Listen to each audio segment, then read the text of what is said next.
بسم اللہ الرحمن الرحیم۔ اس سے پہلے کے سبق میں احکام مفتی کے تعلق سے ہم نے بعض چیزیں پڑھیں۔ آج ہم آداب فتویٰ کے تعلق سے کچھ چیزیں پڑھیں گے۔ امام نووی علیہ رحمۃ الرضوان نے اس کے تعلق سے ایک باب باندھا ہے اور اس میں کئی مسائل ذکر کیے ہیں، تو جو مسائل بر وقت اہم لگ رہا ہمیں اسی پر انشاءاللہ گفتگو ہوگی۔ پہلا مسئلہ جو امام نووی علیہ رحمۃ الرضوان نے ذکر کیا ہے وہ یہ ہے کہ ایک مفتی کے لیے ضروری ہے کہ وہ جواب ایسا دے کہ پوچھنے والے کا اشکال یا اس کی پریشانی جو ہے وہ بالکل دور ہو جائے، اور عموماً زبانی فتویٰ دینے کی کوشش کرے، اور اگر لکھ کر بھی دیتا ہے تو اس میں کوئی حرج نہیں، لکھ سکتا ہے۔ البتہ پہلے کے علماء لکھنے سے تھوڑا پرہیز کرتے تھے، زیادہ تر زبانی ہی فتویٰ دیتے تھے، کیونکہ حکومت وغیرہ کا معاملہ ہوتا تھا، بہت ساری چیزیں ہوتی تھی جس کی بنیاد پر انہیں پریشانی ہو سکتی تھی، اس لیے عام طور سے وہ زبانی فتویٰ دینے پر اکتفا کرتے تھے۔ تو اگر یہاں پر بھی بھارت میں بھی ایک مفتی کے لیے کوئی ایسی بات ہو تو تحریری فتویٰ نہ دے کر کے زبانی دے سکتا ہے۔ اور یہ کہ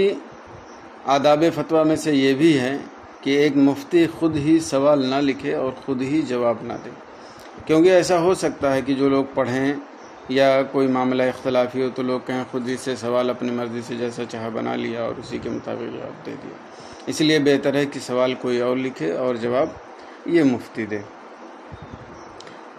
اور کبھی ایسا ہوتا ہے کہ سوالات کئی ایک ہوتے ہیں، تو کیا ایک مفتی کے لیے ضروری ہے کہ وہ بالترتیب سارے سوال کو جواب دے یا تقدیم و تاخیر کرے؟ بہتر تو یہی ہے کہ ترتیب وار جواب دے، ورنہ بغیر ترتیب کے بھی وہ جواب دے سکتا ہے، مطلب لازم اور ضروری نہیں ہے۔ اور اس کی مثال یہ ہو سکتی ہے اللہ تبارک و تعالیٰ قول یوم تبیض وجوہ وتسود وجوہ فاما الذین اسودت، تو یہاں پر دیکھیے ترتیب وار تفصیل نہیں ہوئی ہے۔ یوم تبیض پہلے ہے تو اسی کا ذکر ہونا چاہیے، لیکن فاما الذین اسودت کا ذکر ہوا جو بعد میں ہے۔ تو اس طرح سے قرآن بھی یہ بتا رہا ہے کہ تقدیم و تاخیر ہو سکتی ہے، اس میں کوئی مسئلہ نہیں۔ اور اگر کوئی ایسا مسئلہ ہے جو تفصیل طلب ہے تو آپ اس کو مطلقاً جواب نہیں دیں گے، بلکہ اس کو مقید کر کے اور تفصیلی جواب دیں گے، کیونکہ مطلق جواب دینے میں نقصان ہو سکتا ہے اور لوگ غلط بے راہ ہو سکتے ہیں۔ اور اگر مختلف اقسام ہوں سائل کے لیے جو واقع ہیں، یا مختلف صورتوں سے اگر مگر کر کے جواب دینا ہے، تو ایسی صورت میں عام طور سے اگر مگر کر کے جواب دینے سے احتراز کرنا چاہیے، کیونکہ عام طور سے لوگ اپنے حساب سے عمل کر لیتے ہیں، یعنی جو ان کو بہتر لگے گا اگرچہ وہ غلط ہو۔ اس لیے آپ سوال پوچھنے والے کے مزاج کو سمجھ لیں، اگر ایسا ہے کہ وہ جو معاملہ ہے اسی کے اعتبار سے عمل کرے گا تو آپ تفصیل کر دیں، ورنہ جو صورت مسئلہ ہے صرف وہی بتانے پر اکتفا کریں، یعنی کہ اگر ایسا ہے تو ایسا ہے، بس دوسری تیسری صورتیں بتائیں نہیں۔ کیونکہ بہت سارے علماء نے کہا کہ اگر سارے اقسام کی تفصیل کر دیں تو یہ گویا کہ لوگوں کو غلط بات کی تعلیم دینا ہے، کیونکہ عام طور سے لوگ دیکھیے اپنے منفعت کے اعتبار سے ہی عمل کرنا چاہتے ہیں، خاص طور سے عوام، تو جب انہیں کئی صورتیں بتا دیں گے تو وہ کسی بھی صورت پر عمل کر لیں گے جس میں اس میں فائدہ ہو، اگرچہ وہ ان کے عمل کے خلاف ہو۔ اس لیے بہتر یہ ہے کہ تمام اقسام کی تفصیل نہ کی جائے عام طور سے۔ ہاں کبھی ضرورت لگے اور ایسا لگے کہ سامنے والا اس کا غلط استعمال نہیں کرے گا تو آپ تفصیل کر سکتے ہیں، یا بہت ضروری ہو تو بھی کر سکتے ہیں۔ اور پھر دوسرا مسئلہ ایک یہ ہے جس پر امام نووی علیہ رحمۃ الرضوان نے گفتگو کی ہے کہ سائل نے کوئی سوال کیا، لیکن آپ کو اپنے اعتبار سے اس بات کا علم ہے کہ جو سوال ہوا ہے اس کے برخلاف معاملہ ہے، تو آپ اپنی طرف سے اس کا جواب نہیں لکھیں گے یا اپنی طرف سے اضافہ نہیں کریں گے، بلکہ جو سائل نے سوال کیا ہے اس کا جو جواب ہوگا وہی لکھیں گے۔ اگر بہت ضروری ہے تو آپ اس طرح سے لکھ سکتے ہیں کہ اگر معاملہ ایسا ہے تو یہ حکم ہے، ورنہ جو سائل نے یا جو سوال کرنے والے نے سوال کیا ہے اس کے مطابق آپ جواب دے دیں گے۔ اور ایک اہم بات ہے کہ جب ایک مفتی فتویٰ لکھنے کے لیے بیٹھتا ہے تو ظاہر سی بات ہے اس کے پاس بہت سارے لوگ اور فون بھی آتے ہیں، مختلف اقسام کے لوگوں کے سوالات بھی مختلف اقسام اور مزاج کے لوگوں کے آتے ہیں۔ تو کبھی ایسا ہوتا ہے کہ آدمی سامنے والا سمجھ نہیں پاتا ہے تو جو مفتی ہوتا ہے وہ غصہ ہو جاتا ہے، ناراض ہو جاتا ہے، یا کبھی ڈانٹ ڈپٹ کا شکار ڈانٹ ڈپٹ کر دیتا ہے سامنے والوں کو۔ اس سے ایک مفتی کو بچنا چاہیے اور اس کو تحمل اور صبر سے کام لینا چاہیے، کیونکہ عالم اور مفتی یہ اس کی حیثیت ہی الگ ہے۔ بہرحال وہ پڑھا لکھا ہے، بہت کچھ جانتا ہے، باادب ہے، اور جو عام سامنے سوال کرنے والا ہوتا ہے وہ عام آدمی ہوتا ہے، تو آپ کے حساب سے سوال نہیں کر سکتا اور نہ ہی آپ کے مزاج کے اعتبار سے وہ گفتگو کر سکتا ہے۔ اس لیے آپ کو اس کے مزاج کا خیال کرنا پڑے گا اور صبر و تحمل سے کام لیں تاکہ کسی طرح کی کوئی بات نہ ہو، اور وہ علماء اور مفتیان کرام کی عظمت اس کے دل میں مزید بیٹھے۔ اور ایک بہت ہی اہم بات کہ جب سوال آئے آپ کے سامنے تو آپ بہت جلد بازی میں سوال پڑھتے ہوئے نہ چلے جائیں، اور پڑھتے وقت ساری باتوں کو غور سے پڑھیں، لیکن خاص طور سے آخری جملے جو ہوں ان کو غور سے پڑھیں، کیونکہ کبھی ایسا ہوتا ہے کہ سوال کرنے والا ساری تفصیل لکھتا ہے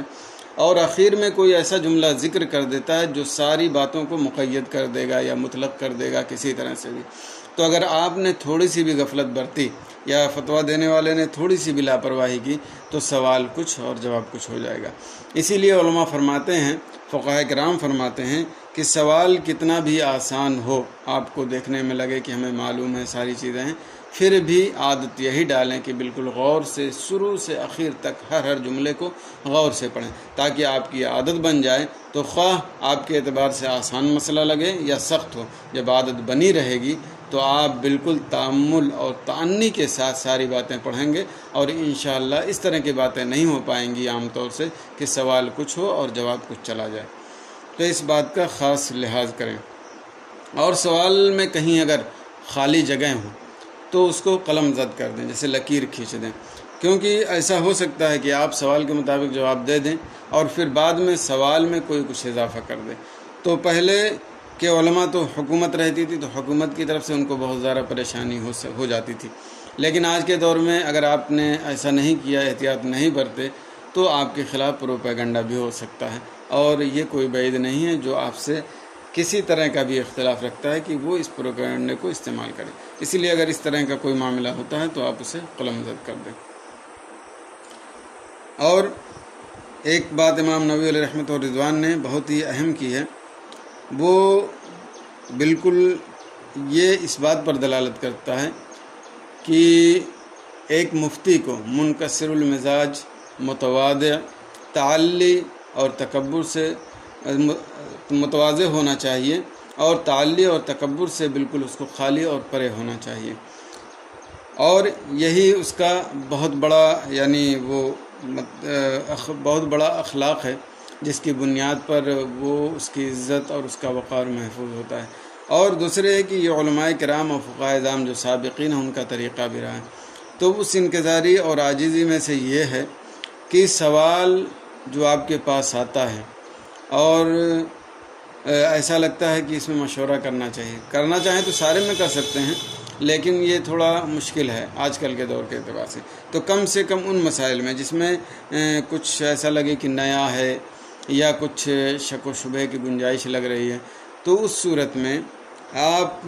اپنے پاس جو مدرسے میں ہیں یا آپ سے متعلقین ہیں ان سے آپ رابطہ کر کے ضرور مشورہ کر لیں، خواہ وہ آپ سے کمتر ہو یعنی علم میں، یا آپ کا شاگرد ہو، یا اس طرح کا کوئی بھی معاملہ ہو، تو آپ مشورہ کرنے میں ذرا برابر ہچکچائیں نہیں، کیونکہ یہ ایسی چیز ہے اور ایسی ذمہ داری ہے جو بہت ہی اہم ہے، اور اللہ اور اس کے رسول کی جانب سے آپ حکم بیان کر رہے ہیں، تو چھوٹے بڑے کا لحاظ کیے بغیر اگر آپ کو لگتا ہے کہ وہ آپ کو کچھ فائدہ پہنچا سکتا ہے آپ کے اس مسئلے میں جواب دینے میں، تو آپ اس سے مشورہ ضرور کریں، اور قطعاً یہ نہ سوچیں کہ ہم بہت بڑے عالم، بہت بڑے مفتی ہو گئے، یا ہماری عمر اتنی زیادہ ہے تو ہم کیسے فلاں سے پوچھیں، یا ہم پرنسپل ہیں، بہت بڑے مفتی ہیں اپنے مدرسے کے، تو اپنے اساتذہ سے کیسے پوچھیں۔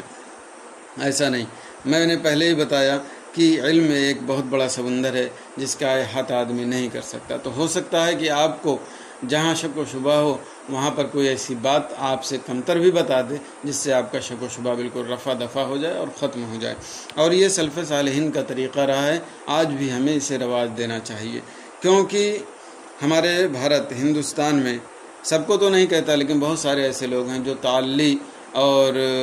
بڑے پن کا بہت زیادہ شکار ہیں، اور اگرچہ ان کا مسئلہ کسی طرح سے قابل اطمینان نہ ہو وہ کسی طرف رجوع کرنے کے لیے تیار نہیں ہوتے. تو یہ چیز نہیں ہونی چاہیے، بلکہ ہمیں ہمیشہ تواضع اور انکساری اور عاجزی کے ساتھ ہی رہنا چاہیے، اور مسئلہ حل کرنے کے لیے خواہ بڑے کی طرف رجوع کرنا پڑے یا چھوٹے کی طرف رجوع کرنا پڑے آپ ضرور رجوع کریں. اللہ تعالیٰ آپ تواضع کریں گے تو اللہ تعالیٰ آپ کو بلندیاں عطا فرمائے گا. من تواضع للہ رفعہ اللہ. اور عام طور سے دیکھا جاتا ہے کہ جو افتاء میں داخلہ لیتے ہیں، شاید کچھ لوگوں کی تحریر صحیح ہو لیکن عام طور سے لوگوں کی تحریر خراب ہوتی ہے. تو ایک مفتی کی تحریر بھی اچھی ہونی چاہیے، واضح اور صاف لکھنا چاہیے تاکہ پڑھنے والے کو تھوڑا لگے کہ ہاں کسی نے لکھا ہے اور اس کی طبیعت گھبرائے نہیں. یہ ضرور ہے. تو اس لیے جن کی تحریر صحیح نہیں ہے، جو فتویٰ کی ذمہ داری لیتے ہیں، انہیں چاہیے کہ اپنی تحریر صحیح کر لیں، کوشش کریں کہ اچھی سے اچھی ہو جائے تاکہ پڑھنے والے کو کوئی پریشانی نہ ہو. اور کوئی بھی فتویٰ آپ لکھ لیں تو یہ نہ سوچیں کہ ہم نے لکھ دیا ہے تو اب یاد نظر کی ضرورت نہیں ہے. بھائی ہم انسان ہیں، کہیں کچھ لفظ چھوٹ گیا جس کی وجہ سے معنی بدل سکتا ہے، یا اور کوئی چیز چھوٹ گئی جس کی وجہ سے فتویٰ غلط ہو سکتا ہے. تو لازم اور ضروری ہے کہ فتویٰ لکھنے کے بعد کم سے کم ایک مرتبہ اور زیادہ سے زیادہ آپ جتنے میں اطمینان ہو جائے ضرور یاد کریں اور اس کو دیکھ لیں کہ کہیں کچھ چھوٹا تو نہیں ہے جواب میں جس کی بنیاد پر کچھ غلط ہو جائے. اور عام طور سے آپ دیکھیں معنی مفہوم کی غلطی نہ ہو لیکن کچھ نہ کچھ لفظ ضرور چھوٹ جاتا ہے. اس لیے ضروری ہے کہ فتویٰ لکھنے کے بعد ایک مرتبہ غور سے پڑھ لیں کم از کم، تاکہ وہ جو جس کا شبہ ہے کہ کہیں غلطی نہ ہو جائے وہ ختم ہو جائے. اور فتویٰ لکھتے وقت ظاہر سی بات اتنا اہم کام کر رہے ہیں تو ضروری ہے کہ کچھ دعائیں پڑھ لیں. اب پہلے لوگ شروع میں دعا وغیرہ بھی لکھتے تھے جواب کے وقت، لیکن اب وہ رائج نہیں رہا. اس لیے آپ الجواب صرف لکھیں اور اپنی زبان سے دعا پڑھ لیں اور باقی اس کے بعد آگے لکھ لیں. پہلے لوگ لا حول ولا قوت الا باللہ اور اس طرح کی دعا، یا اللہ تبارک و تعالیٰ کے حمد و ثنا درود شریف، یہ ساری چیزیں پڑھتے تھے اور لکھتے بھی تھے. تو ہمیں آج کے دور کے لحاظ سے زبانی پڑھ لینا چاہیے لیکن لکھنا نہیں چاہیے. لکھنے میں صرف الجواب کافی ہے. اور جب ختم ہو جائے جواب تو اس کے بعد واللہ تعالی عالم، بس اتنا ہی کافی ہے. بہت لوگ کچھ تفصیل بھی کرتے ہیں لیکن میرے خیال سے کوئی اتنا ضروری نہیں ہے. لکھنے میں صرف واللہ تعالی عالم یہی بس کافی ہے. اور جب جواب ختم ہو جائے واللہ تعالی عالم آپ لکھ لیں تو اس کے بعد کتبہ فلاں اور اس کے ساتھ اپنا پورا نام لکھیں. اور بہتر یہ ہے کہ کوئی ایسی قید لگا دیں جس کی بنیاد پر لوگ آپ کو پہچان لیں. خاص طور سے حنفی ہے یا کسی سے مرید ہیں اس کا اضافہ کر دیں، یا کسی مدرسے سے فارغ ہیں تو اس کا اضافہ کر دیں. اور اگر آپ ایسے ہی مشہور ہیں، لوگ آپ کو ایسے ہی جانتے ہیں، تو ان ساری چیزوں کی کوئی ضرورت نہیں ہے. اور جیسے کسی بادشاہ یا کسی عالم یا مفتی کے لیے لوگ دعا کرتے ہیں اطال اللہ بقا کیا، اس طرح کی دعا، تو علماء نے اسے ناپسند کیا اور حدیث شریف میں بھی اس کی ناپسندی کی طرف اشارہ ہے. اس لیے اس طرح کی دعاؤں سے بچنا چاہیے. اور جواب جو آپ کا ہوگا کسی بھی مسئلے کا آپ جواب دیں تو زیادہ سے زیادہ کوشش کریں کہ آپ مختصراً جواب دیں اور زیادہ طول طویل اور لمبی چوڑی بحث نہ کریں. لیکن اختصار اسی طرح ہو کہ سائل کو سمجھنے میں کوئی دقت نہ ہو، یعنی ایجاز مخل نہ ہو. ایجاز ہو لیکن کیا ہے، ایجاز مخل نہ ہو، سمجھنے والا آسانی سے سمجھ جائے. بلکہ بعض سارے علماء ایسے ہوتے تھے کہ اگر کسی نے ساری چیزیں ذکر کیا اور پوچھا کہ جائز ہے کہ نہیں تو کہہ دیا ناجائز ہے، یا لکھ دیا جائز ہے، صرف اتنا ہی جواب دے دیا. تو اس طرح سے مطلب جواب عام طور سے مختصر ہی ہونا چاہیے جو سائل کو آپ جواب دیتے ہیں. لیکن جب تک مشق کر رہے ہیں اس میں دونوں طرح کا جیسا بھی ہو آپ جتنا مطالعہ کر سکتے ہیں لکھیں. لیکن جب کوئی خارجی سوال ہو تو اختصار ہی کریں. ضرورت ہو تفصیل کی تو ضرور کریں، ورنہ عام طور سے عام لوگوں کو بس ان کو حکم معلوم ہو جائے وہی کافی ہے. اور ایک بات اور، لیکن اگر اختلافی مسائل ہیں جیسے بدمذہبوں کا رد ہے یا کسی کافر یا مرتد کا رد ہے، اس طرح کا معاملہ ہے، تو میرے خیال سے تفصیل ہی کرنا چاہیے اور دلائل و براہین سے بالکل مزین کرنا چاہیے، کیونکہ وہ فتویٰ جائے گا تو اپنے لوگ تو پڑھیں گے، غیر بھی پڑھیں گے، اور غیر کو بغیر دلیل کے کوئی بات سمجھانا یہ مناسب نہیں ہے۔ اس لیے اگر اس طرح کے معاملات ہوں، اختلافی ہوں، یا بدمذہبوں کا رد ہو یا مرتدین کا رد ہو، تو ضرور تفصیلی جواب ہو اور دلائل و براہین سے مبرہن ہو۔ ایک حالات کے اعتبار سے بھی جو نوع مسئلے میں امام نووی علیہ الرحمہ نے گفتگو کی ہے وہ بہت ہی اہم ہے، اور وہ ہے تکفیر کا مسئلہ۔ یعنی اگر کسی شخص کے بارے میں معلوم ہوا کہ وہ کہہ رہا کہ انا اصدق من محمد بن عبداللہ، یا ایک ہے الصلاۃ اللعب، یا اس طرح کے کوئی اور کلمات کہیں، تو فوراً یہ نہ کہے کہ وہ حلال الدم ہے اور اس کا قتل ضروری ہے، لازم ہے، بلکہ اس کو مقید کرے۔ دیکھیے علماء کتنے احتیاط کرتے ہیں اور کتنے تقوی اور پرہیزگاری کے لحاظ سے چلتے ہیں۔ اس طرح لکھے کہ اگر فلاں نے ایسا کہا ہے تو اس کا یہ حکم ہے، کیونکہ ایسا ہو سکتا ہے کہ دشمنی میں کوئی کسی طرح کا سوال کر لے اور اس کو لے جا کر کے اپنے موافق اور جس سے کے بارے میں سوال کیا اس کے خلاف وہ باتیں کریں، کیونکہ ایسا بہت ہمارے ساتھ بھی ہوا ہے کہ لوگ فتوے کو غلط استعمال کرتے ہیں۔ کوئی آیا سوال کیا، وہ اپنے مطابق سوال کر کے چلا گیا، کوئی دوسرا آیا اس نے سوال کیا، وہ اپنے مطابق سوال کر کے چلا گیا، اور دونوں لے کے خوش ہیں کہ اب موافق جواب آ گیا۔ تو فروعی مسائل ہیں تو ایک حد تک چل جائے گا، لیکن اگر عقائد مسائل ہیں یا کسی کے اسلام ایمان کا مسئلہ ہے تو آپ مقید ضرور لکھیں، اور اگر کر کے ہی لکھیں کہ اگر اس نے ایسا کہا ہے، یا اگر دیوبندی وہابی ہے، عقائد کفریہ رکھتا ہے، یا اس طرح کے جملے مقید کر کے ہی لکھیں، تاکہ وہ کیا بولتے ہیں کوئی اس کو غلط استعمال نہ کر سکے، اور جب ہمیں پورے طور سے تحقیق نہیں ہے تو یہ مقید ہی بہتر ہے۔ اور اگر کوئی شخص ایسا ہے جس کے بارے میں سوال ہوا اور جو کلام ذکر کیا گیا ہے وہ متعدد وجوہ کا احتمال لگتا ہے، یعنی ایک اگر کفر کا احتمال لگتا ہے تو بہت ساری صورتیں ہیں جو ایمان کی، یا بہت ساری صورتیں کفر کی احتمال لگتا ہے لیکن ایک صورت ایسے جو ایمان کا احتمال لگتا ہے، تو ایسی صورت میں اگر ممکن ہو تو اس شخص سے پوچھ لیا جائے کہ کیا تم نے کیا مراد لیا۔ اگر اس نے وہی مراد لیا جو کفر ہے تب تو کوئی مسئلہ ہی نہیں، اس کا حکم وہی ہوگا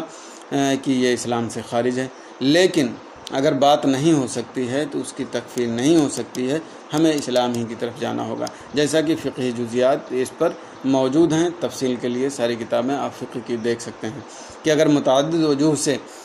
کفر لازم آتا ہے اور ایک وجہ ایک صورت ایسی نکلتی ہے جس پر کفر نہیں ہے، اور ہمیں معلوم نہیں ہے کہ جس شخص نے یہ کہا ہے اس نے کیا مراد لی ہے، تو وہ اسلام ہی پر محمول ہوگا اور اس کی تکفیر نہیں کی جائے گی۔ بہرحال ہمیں کسی بھی فرد خاص کے تعلق سے تکفیر کرنے میں جلد بازی نہیں کرنی چاہیے، بہت احتیاط اور تاننے کی ضرورت ہے، اور تسرع کی بالکل اس میں گنجائش نہیں ہے۔ اس لیے آپ ہمیشہ مقید ہی جواب دیں اور متعدد وجوہ کا احتمال ہو، اور متعین نہ ہو سکے کہ اس نے کیا مراد لیا ہے تو قطعاً اس کی تکفیر نہ کریں، اس کے تکفیر سے بچیں۔ یہ بہت ضروری ہے، کیونکہ آج کل دیکھ ہی رہے ہیں، ہم آپ سب سارے ماحول دیکھ رہے ہیں، تو اس لیے احتیاط بہت ضروری ہے، اور علماء اور مفتیان کرام کو بڑھ چڑھ کے آگے بڑھ کے اور صحیح طریقہ استعمال کر کے جواب دہی ہونی چاہیے ان کی طرف سے۔ اور امام نووی علیہ رحمۃ و رضوان فرماتے ہیں کہ اگر جواب سائل کے مقصد کے خلاف ہے اور اسے لگتا ہے کہ وہ قبول نہیں کرے گا تو کوئی ضروری نہیں کہ اسے لکھ کر دے، بلکہ وہ زبانی ہی اسے بتا سکتا ہے، وہی کافی ہے اس کے لیے۔ اور ایک مفتی کے لیے کبھی بھی یہ جائز نہیں ہے کہ اپنے فتویٰ میں مستفتی کے ساتھ میلان رکھے، یا اپنے خلاف جو ہے اس کے کوئی آدمی آیا سوال کرنے تو اس کے خلاف چلا جائے۔ مثال کے طور پر اگر سوال آیا تو اگر اپنا چاہنے والا ہے تو اس کے موافق جو باتیں ہیں آپ نے اس کے لکھ دی، اور جو اس کے خلاف باتیں ہیں اس کو آپ نے چھوڑ دیا۔ کوئی مخالف آیا، آپ نے جو اس کے مخالف بات تھی اس کو لکھ دیا اور جو اس کے موافق بات تھی چھوڑ دیا. یہ ایک مفتی کے لیے قطعاً درست نہیں ہے. اس سے بعد آنا چاہیے. اور اس سے پہلے ہم نے بتایا کہ اگر اس طرح کا کوئی میلان رکھتا ہے تو اس کے لیے یہ کرنا حرام ہے اور اسے چاہیے کہ فتویٰ دینا بند کر دے.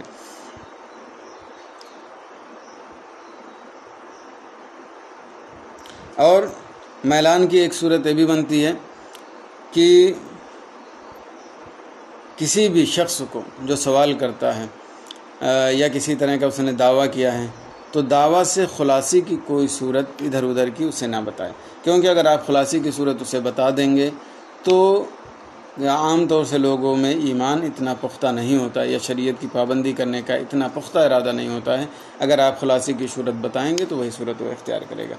اس لیے اگر وہ پوچھے تب بھی نہ بتائیں اور نہ پوچھے تب تو بتانا ہی نہیں ہے. تو بلکہ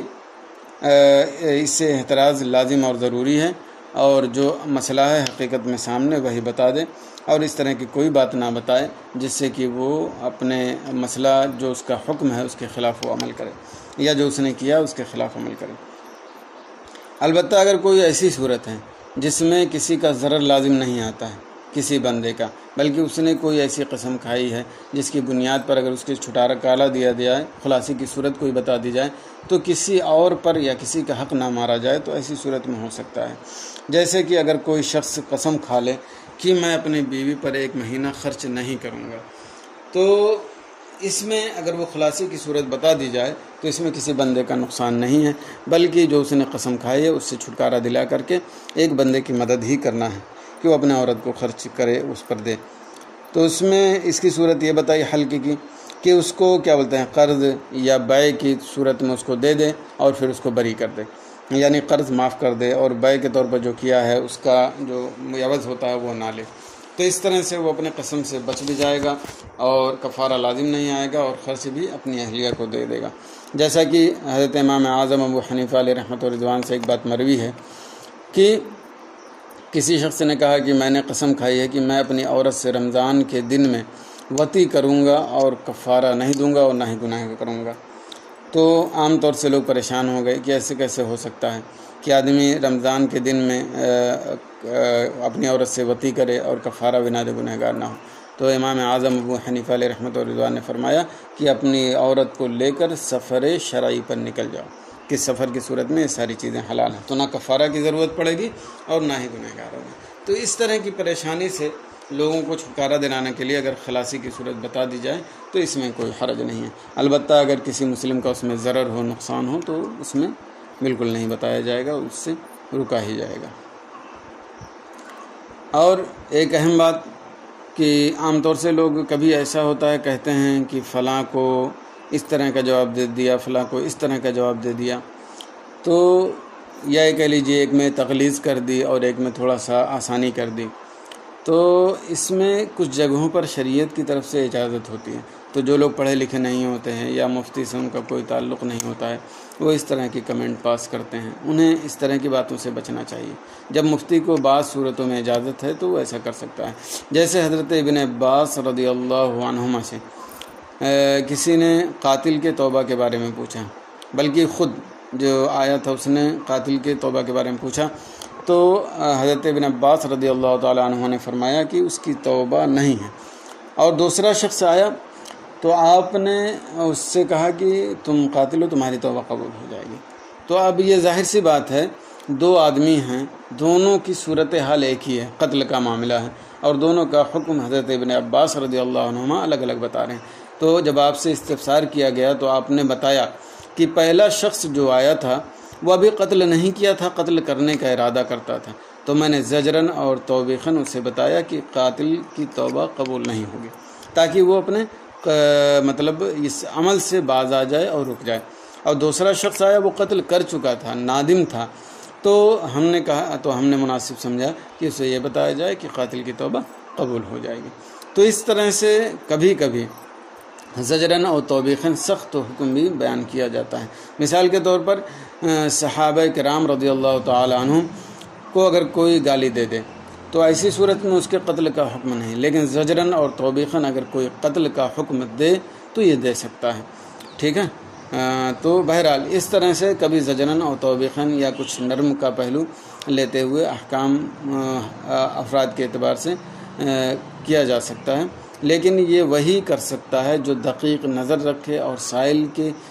حالات کو پرکھ سکے کہ وہ کیسا ہے کیا نہیں ہے، پھر اسی کے اعتبار سے ہوگا، ورنہ عام طور سے اس سے احتراز ہی چاہیے۔ اور ایک مفتی کے لیے یہ بھی ضروری ہے کہ جب سوالات اس کے پاس آئیں تو ترتیب وار ہی جواب دے۔ ایسا نہ ہو کہ کوئی 10 دن پہلے سوال کیا ہے تو آپ اس کا جواب نہ دیں، اور کوئی 10 دن کے بعد کر دیا تو آپ اس کا فوراً جواب دے دیں۔ کوئی بہت ایمرجنسی ہو، کوئی بہت ضروری ہو تو الگ بات ہے، ورنہ عام طور سے اس کا لحاظ کرنا چاہیے کہ ترتیب وار ہی جواب دیا جائے۔ اور اگر لوگ آپ کے ہاں آ کر ہی پوچھتے ہیں تو ایسی صورت میں عورت ہیں یا مسافر ہیں تو ان کی رعایت کی جا سکتی ہے کہ ان کو دور جانا ہے وہ چلے جائیں، اور قریب لوگوں کو تھوڑا مؤخر کر دیں۔ لیکن اگر سارے لوگ مسافر ہیں یا عام طور سے مسافر ہیں، لوگ دور ہی سے آئیں، تو اس میں اب تقدیم نہ کی جائے بلکہ ترتیب وار ہی جواب دیا جائے۔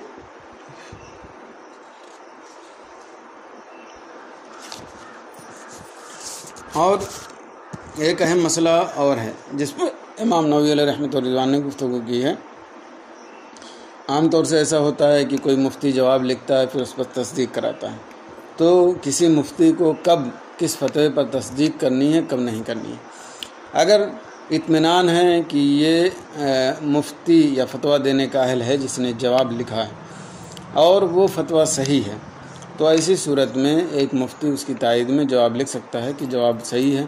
اور اس کی تائید میں یہ باتیں کہہ سکتا ہے۔ لیکن اگر کوئی ایسا شخص ہے جو فتوے کا اہل نہیں ہے تو ایسی صورت میں اس پر لازم ہے کہ اس کے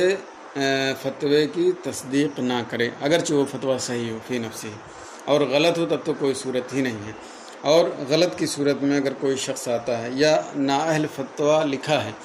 اور اس کی تصدیق کرانے کوئی لایا ہے، تو ایک مفتی کو جو اہل ہے اس کو لازم ہے کہ سائل کو سمجھائے کہ اہل کے پاس ہی فتویٰ لینے جائیں اور نااہل کے پاس نہ جائیں۔ ساری چیزیں اس کو زجر و توبیخ بھی تھوڑی بہت کر سکتا ہے تاکہ اس کے سمجھ میں آئے کہ اسپیشلائزیشن جس فرد کے لیے ہے اسی فرد کی طرف جائے، غیر کی طرف نہ جائے۔ اور دنیا اعتبار سے اس پہ سمجھا سکتے ہیں کہ ایک ڈاکٹر ہے، اگر آپ کو علاج کرنا ہے تو اسپیشلائزیشن جو کیا ہوتا ہے اسی کے پاس ہم جاتے ہیں، کسی ایسے کے پاس نہیں جاتے ہیں جو اس میں مہارت نہیں رکھتا یا جانکاری نہیں رکھتا۔ تو دنیا کا معاملہ ہے، تو دین کا معاملہ اس میں بدرجہ اولا ہمیں اس بات کا لحاظ کرنا چاہیے کہ جو قابل ہے اہل ہے اسی کے پاس جائیں، اس کے علاوہ کسی اور کے پاس نہ جائیں۔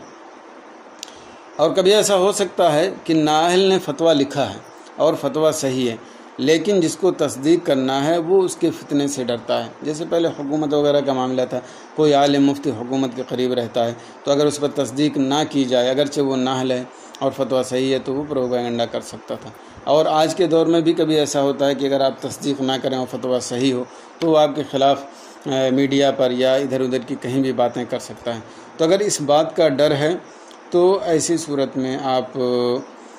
کیا بولتے ہیں دستخط کر سکتے ہیں، ورنہ نااہل کے فتوے پر اگرچہ فتویٰ صحیح ہو آپ احتراز کریں اور اس سے بچیں۔ اور اگر کوئی ایسا شخص ہے جس نے فتویٰ لکھا اور وہ اہل ہے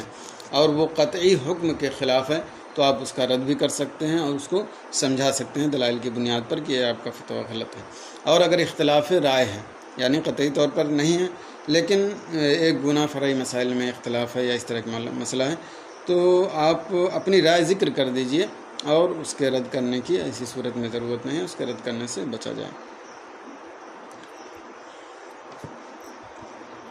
اور کبھی ایسا ہوتا ہے کہ مفتی سے کوئی ایسا سوال ہوتا ہے یہ سوال سمجھ میں نہیں آتا، تو ایسی صورت میں کیا کرنا ہے کہ اپنی طرف سے آپ جو بھی جواب سمجھ میں آپ لکھنے سوال کا نہیں، ایسا نہیں کرنا۔ آپ کو نہیں سمجھ میں آتا ہے تو اگر کاغذ آپ کے پاس آیا کہیں سے تو آپ اس پر لکھ دیجئے کہ یہ تفصیل مطلوب ہے، آپ یہ تفصیل لکھیے، پھر اس کا جواب جائے گا۔ آپ اپنی طرف سے کوئی جواب نہ لکھیں، جیسا کہ بہت سارے مقامات پر خود اعلیٰ حضرت مجدد دین و ملت علیہ رحمۃ الرضوان نے جب یہ دیکھا کہ سوال مبہم ہے تو آپ نے لکھا کہ یہ تفصیل چاہیے، یہ بھیجیے، پھر اس کے بعد جواب ملے گا۔ تو اسی طرح ہمیں اور آپ کو بھی کرنا چاہیے اور اس بات کا لحاظ کرنا چاہیے کہ اپنی طرف سے کوئی جواب نہ لکھیں۔ اور اگر استفتاء میں کئی مسائل ہیں تو کیا کسی مفتی پر لازم ہے کہ جتنے مسائل ہیں سب کا وہ جواب دے، کسی کو وہ چھوڑ نہیں سکتا؟ تو ایسا نہیں ہے، بلکہ مفتی با اختیار ہوتا ہے، اس کی مرضی چاہے سارے سوال کا جواب دے دے، اور اگر کسی مسئلے میں اسے تأمل ہے یا مطالعہ کی ضرورت ہے تو وہ اس سے باز آ سکتا ہے، یا یہ کہ جواب دینا ہی نہیں چاہتا، تو ایسی صورت میں اگر جواب نہ دے تو کوئی اس پر انگشت نمائی نہیں کر سکتا ہے، یعنی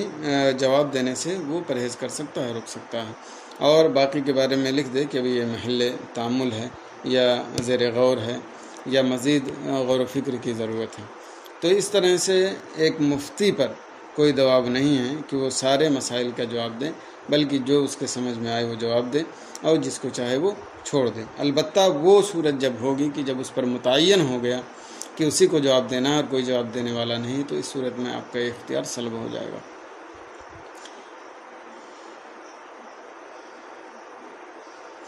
اور ایک اہم بات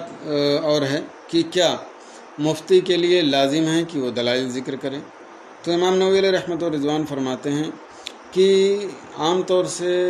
دلائل ذکر کرنے کی ضرورت نہیں ہے، ہاں البتہ کوئی ایسا مسئلہ ہو جو بالکل واضح ہو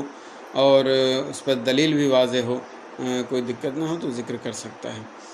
اور رہی بات اجتہاد اور قیاس اور اس طرح کی استدلال وغیرہ کی، تو فتوے میں عام طور سے اس کا ذکر نہیں کرنا چاہیے، بلکہ اس سے بچنا چاہیے۔ ہاں اگر کوئی عالم ہے، کوئی مفتی ہے جس نے سوال کیا اور اس کو تفصیل چاہیے، تو ایسی صورت میں آپ قیاس اور استدلال اور یہ اجتہاد کے طریقے یا جو بھی اصول و ضوابط ہیں اس سے استخراج کر کے آپ گفتگو کر سکتے ہیں، ورنہ عام آدمی ہو تو اس کو نفس مسئلہ بتا دیا جائے، باقی تفصیل کی ضرورت نہیں ہے۔ اور جیسا کہ میں نے پہلے بھی کہا کہ اگر رد ہو تو وہاں پر دلائل ذکر کریں تاکہ سامنے والے کو مخالف جو ہے وہ بھی، جو موافق ہے وہ بھی مطمئن ہو جائے، اور مخالف خاص طور سے اس کو اطمینان ہو اور راہ راست پر آئیں۔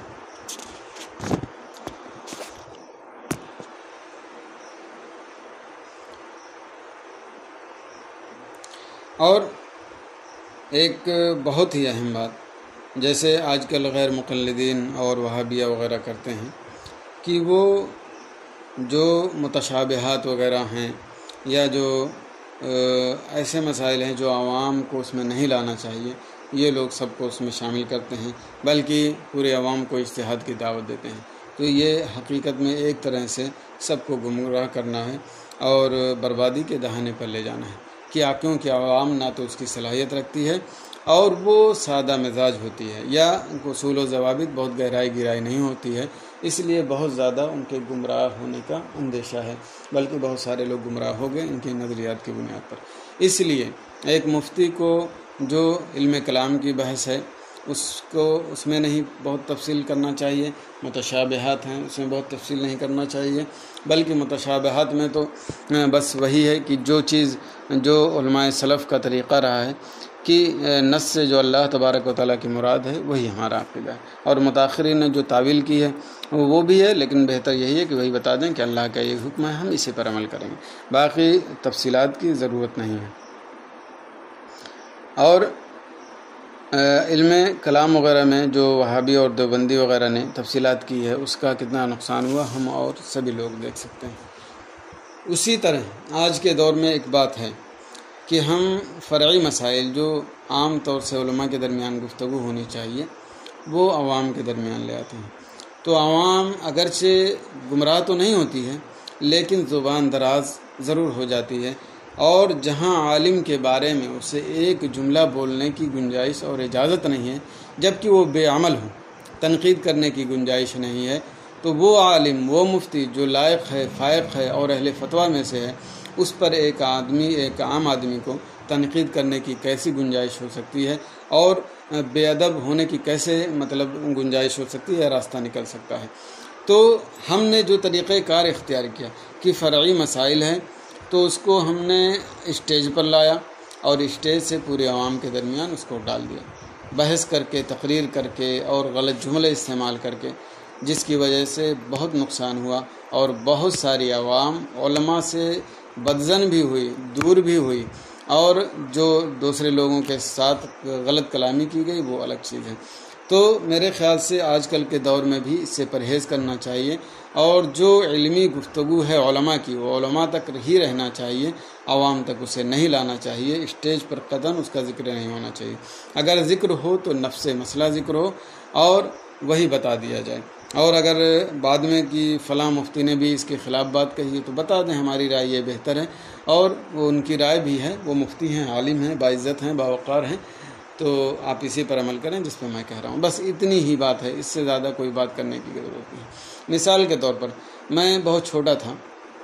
اور والد صاحب سے ہم نے 2 مسئلے پوچھے تھے۔ اس میں سے ایک مسئلہ یہ ہے کہ حضور مفتی شریف الحق علیہ رحمت و رضوان کے بارے میں یہ تھا کہ انہوں نے چین کی گھڑی کے ساتھ نماز پڑھنے کی اجازت دی تھی۔ تو میں نے پوچھا کہ چین کی گھڑی پہن کر نماز پڑھ سکتے ہیں یا نہیں، تو والد محترم حضور فقیہ ملت علیہ رحمت و رضوان نے منع فرمایا کہ نہیں پڑھ سکتے، اجازت نہیں۔ تو میں نے کہا کہ مفتی شریف الحق علیہ رحمت و رضوان نے اس کی اجازت دی ہے، تو آپ نے بالکل ایک دم نارمل ہو کر آپ نے یہ کہا کہ وہ اس بات میں منفرد ہیں، اکثر علماء ایک طرف ہیں۔ بس اتنا کر کے وہ خاموش ہو گئے۔ مجھے یاد نہیں کہ انہوں نے یہ کہا کہ جو اکثر علماء اس پر عمل کریں، لیکن بہرحال رجحان وہی ہے کہ اکثر علماء ایک طرف ہیں، تو آپ اسی پر عمل کریں۔ تو اسی طرح سے ایک مفتی، ایک عالم کا جواب ہونا چاہیے، اور قطعاً کوئی ایسا طریقہ، چاہے باڈی لینگویج ہو چاہے آپ کی زبان ہو، دونوں طریقے سے کوئی ایسی بات نہیں نکلنی چاہیے کہ جو آپ کے خلاف مفتی ہے یا فقیہ ہے یا عالم ہے، سامنے والے کی نظر میں اس کی کوئی حد کو ہو یا اس کی حد کی عزت ہو یا کوئی کمی آئے۔ یہ ایک عالم کا وقار ہے، چاہیے کہ وہ اپنے عالم کے وقار کی حفاظت کریں۔ اگر آپ سوچیں گے کہ ہم اس کا عیب یا اس کا نقص یا اس کے غلط زبان استعمال کر کے اس کو عزت کم دلائیں یا عام کی نظر میں وہ کم کر دیں، تو یہ سمجھ لیجئے اپنے پیر میں کلہاڑی مارنا ہے۔ اگرچہ بروقت وہ عام آدمی آپ کی عزت کرے گا، آپ کے خلاف نہیں جائے گا، ہو سکتا ہے، لیکن عام طور سے علماء کے خلاف اس کے ذہن میں بدظنی پیدا ہوگی اور وہ اس کی عزت بھی کم ہوگی۔ تو اس لیے ہمیں قطعاً اس بات کا قطعی طور پر خیال کرنا چاہیے کہ کبھی بھی کسی عالم اور مفتی کے خلاف اس طرح کی باتیں نہ کریں جس سے علماء میں غلط پیغام جائے اور علماء کی عزت کم ہو اور اس کا وقار مجروح ہو۔ ہم نے اپنے طریقہ کار سے، سب کو نہیں کہتا لیکن بہت سارے لوگ ایسے ہیں، ہم نے علماء کو حقیقت میں مجروح کر دیا۔ عوام تو عوام ہی ہے، وہ جو کرتی ہے دھرتی ہے اور علماء کو نہیں مانتی ہے، ان کی باتیں نہیں مانتی ہیں، وہ تو الگ بات ہے، لیکن ہم نے اپنے طریقہ کار سے کچھ کسر بھی نہیں چھوڑی ہے۔ اس لیے آج اس وقت کا اہم تقاضا ہے کہ ہم اپنے طریقہ کار کو بدلیں اور جو قرآن و حدیث اور سلف صالحین کا طریقہ رہا ہے اس کو اختیار کریں۔ آداب اختلاف فقہا پہ ہمارا ایک مقالہ بھی ہے، اس کو آپ پڑھنا چاہیں تو پڑھ سکتے ہیں، انشاءاللہ بہتر معلومات ہوگی۔ اور آخری بات جو امام نووی علیہ رحمۃ رضوان نے اس فصل میں ذکر کی ہے وہ یہ ہے کہ اگر تفسیر قرآن کے تعلق سے کسی عالم یا مفتی سے پوچھا جائے تو اگر وہ احکام سے متعلق ہو تو جواب دے دے، اور اگر احکام سے اس کا تعلق نہ ہو، مثال کے طور پر قطمیر وغیرہ کے تعلق سے سوال ہو، تو کہتے ہیں ایک مفتی کے لیے بہتر نہیں، چھوڑ دے اور اسے کہے کہ جو مفسر حضرات ہیں ان کی طرف رجوع کر لیں۔ لیکن بعد میں بعض لوگوں کے قول کو ذکر کیا کہ ایک فقیہ اگر جانتا ہے کہ یہ جو تفسیر اس نے پوچھا ہے اگرچہ احکام شریعت سے اس کا کوئی خاص تعلق نہیں لیکن علم میں اضافہ تو ہوگا ہی، تو اسے چاہیے کہ وہ جواب دے دے اگر اس کو جانکار ہے۔ تو بہرحال احکام شرعی تو لازم اور ضروری ہے کہ وہ جواب دے، اور اگر تفسیر وغیرہ کا معاملہ ہے جس کا احکام شرعی سے تعلق نہیں ہے تو اگر چھوڑنا چاہے تو چھوڑ سکتا ہے، ورنہ اگر علم ہے تو جواب دینا چاہے تو جواب دے سکتا ہے۔ یہ ساری چیزیں ہیں، اس میں کچھ چیزیں بہت خاص ہیں، بہت اہم ہیں، ہمیں اور آپ کو تمام مفتیان کرام کو اس کو لازمی طور پر پکڑ لینا چاہیے اور اسی کے مطابق چلنا چاہیے تاکہ جو علماء کے درمیان انتشار ہے وہ کم ہو، جو عوام کے درمیان علماء کا وقار مجروح ہو رہا ہے وہ کم ہو، اور لوگ علماء کی بات مانیں اور اس کے مطابق چلنے کی کوشش کر سکیں۔ اللہ تبارک و تعالی ہم اور آپ سبھی لوگوں کو قرآن و حدیث اور سلف صالحین